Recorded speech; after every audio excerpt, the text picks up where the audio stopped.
হোৱা নাই, তাৰ আগৰবাৰ হৈছে। সেইফালৰ পৰা দীৰ্ঘবিৰতি বুলি ক'ব নোৱাৰি। যিয়ে নহওক, আমাৰ হয়াগ্ৰীৱ মাধৱ মন্দিৰত বিষ্ণুৰ সন্মুখত যিটো আমাৰ বুলবুলি চৰাই খেলটো হয়, আমি যুঁজ নকওঁ দেই, এইটো যুঁজ নহয়, ইয়াত কোনো যুঁজ নাই, খেল এটা হয়। আৰু সেই খেলটো বিষ্ণু সাক্ষাতত আমি পাতোঁ।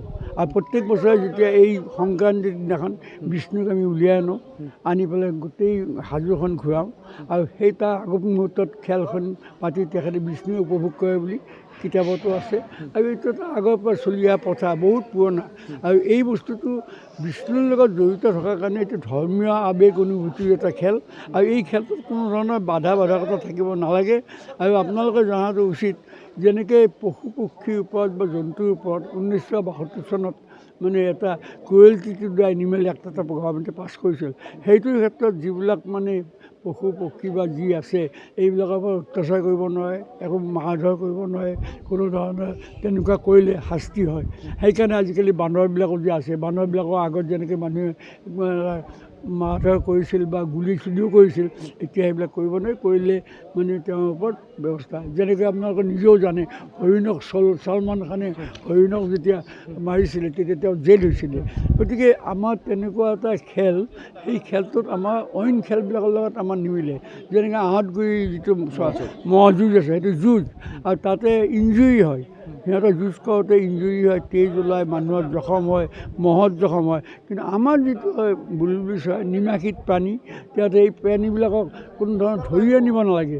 এই তেওঁলোকৰ যিহেতুকে বিষ্ণুৰ লগত কানেক্টেড, বিষ্ণুৱে এই খেলটো উপভোগ কৰে।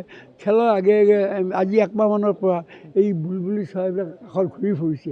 তেওঁলোকেও জানে যে আমাক আনি ভালকৈ খুৱাই মিলাই মানে আমাক মানে খেল ধেমালি কৰিব, সেই কথা তেওঁলোকেও জানে।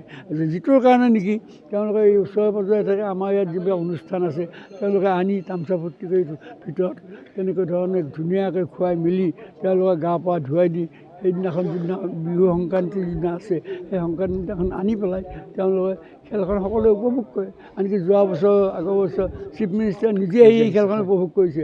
আৰু এই উপভোগ কৰিছে এইকাৰণে, এটা আপোনালোকেও জনাটো দৰকাৰ যে এই আমাৰ হাইকোৰ্টৰ বা সুপ্ৰিম কোৰ্টৰ কিছুমান নিষেধাজ্ঞা আছে, কিছুমান ক্ষেত্ৰত, কিন্তু চব ক্ষেত্ৰত নাই। জালিকটৰ কেছতো নিষেধাজ্ঞা উঠি গৈছে। এতিয়া ধৰক যোৱা আমাৰ আহঁতগুৰিৰ যিটো ম'হ যুঁজ, সেইটোতো নিষেধাজ্ঞা দিয়া আছিলে। ঠিক তেনেকৈ আমাৰ যিটো বুলবুলি চৰাই খেল, তাতো আছিলে।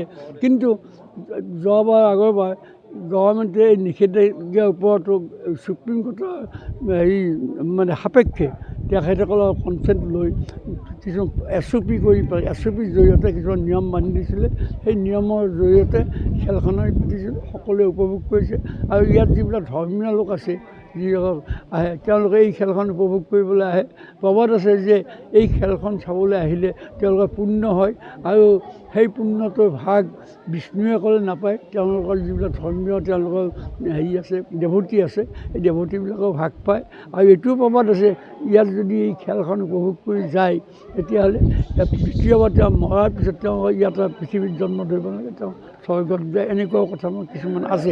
ছাৰ, মুঠতে এইবাৰ আপোনালোকে চৰকাৰৰ অনুমতি পাইছে? চৰকাৰৰ অনুমতি ঠিক নহয়, কিন্তু SOP থ্ৰু দি আমি খেলখন পাতিম বুলি ভাবিছোঁ। কিন্তু আগৰ এটা পুৰণা যিটো এটা অৰ্ডাৰ আছিলে, কিন্তু সেইটোৰ ওপৰত বেছ কৰিও ইয়াৰ আগতো অৰ্ডাৰ আছিলে, কিন্তু চিফ মিনিষ্টাৰে আমাৰ আসাম গভৰ্ণমেণ্টে SOP দি পেলাই আমি খেল পাতিছিলোঁ। এইবাৰ আমি সেইটোকে আশা কৰিছোঁ যে আমাৰ খেল হ'ব, আৰু SOPও দিব, আৰু SOP মতে আমি খেলখন পাতি পেলাই আমি মুখ্যমন্ত্ৰীগৰাকীয়ে নিজে আহিছিলে। এইবাৰ আমি তেখেতক ইনভাইট কৰিম, বা মিনিষ্টাৰো আহিবৰ কাৰণে ইনভাইট কৰিম। আৰু আমি আশা কৰিছোঁ তেওঁলোকে এইটো ক্ষেত্ৰত সকলোৱে সহায় সহযোগ কৰিব, যিহেতু এইখন ধৰ্মীয় খেল, ইয়াত কোনো ক্ৰুৱেল্টি নাই, ইয়াত মানে কোনো ধৰণৰ জখম নহয় আমাৰ চৰাইবিলাকৰ। আৰু খেলখন হৈ যোৱাৰ পিছত তেওঁলোকক এৰি দিয়া হয়, তেওঁলোকে আকৌ গুচি যায়। গতিকে ইয়াত অইন সংক্ৰান্তিৰ দিনাখন হয়, মাঘ বিহু। গতিকে এই খেলখনৰ ওপৰত বিষ্ণুৰ এটা বিশেষ প্ৰভাৱ আছে, আৰু এই বিষ্ণুৰ প্ৰভাৱৰ কাৰণে আমি খেলখন পাতোঁ।